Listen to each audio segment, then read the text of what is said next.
Australia ketakutan Indonesia gabung BRICS. Ketika Indonesia mulai menunjukkan minat untuk bergabung dengan BRICS, kelompok ekonomi yang terdiri dari Brasil, Rusia, India, Tiongkok, dan Afrika Selatan, Australia mulai waspada. Sebagai negara tetangga yang selama ini melihat Indonesia sebagai mitra sekaligus pesaing di kawasan, langkah ini bisa mengubah dinamika geopolitik dan ekonomi di Asia Pasifik. Australia memiliki hubungan yang kuat dengan negara-negara barat, terutama melalui aliansi seperti AUKUS dan Quad. Di sisi lain, BRICS dikenal sebagai blok yang ingin mengurangi dominasi barat dalam ekonomi global.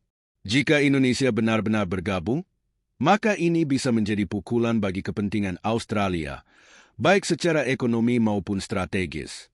Indonesia adalah raksasa ekonomi di Asia Tenggara dengan sumber daya alam melimpah dan populasi besar.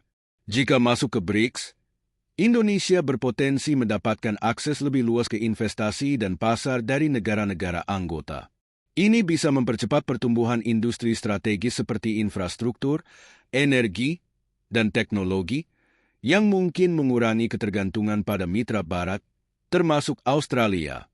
Di sisi geopolitik, langkah Indonesia ini juga bisa membuatnya lebih dekat dengan Tiongkok dan Rusia, dua negara yang sering berseberangan dengan kebijakan Australia.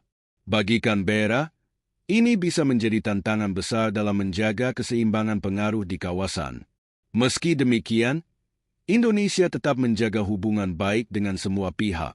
Pemerintah Indonesia selama ini menerapkan kebijakan luar negeri yang bebas aktif, artinya meskipun bergabung dengan BRICS, Indonesia tidak serta-merta meninggalkan kemitraan dengan negara-negara barat, termasuk Australia. Namun, tak bisa dipungkiri bahwa jika Indonesia benar-benar masuk BRICS, Australia harus bersiap menghadapi dinamika baru di kawasan. Apakah ini akan menjadi ancaman atau justru peluang bagi kedua negara? Semua tergantung pada bagaimana masing-masing pihak memainkan strateginya.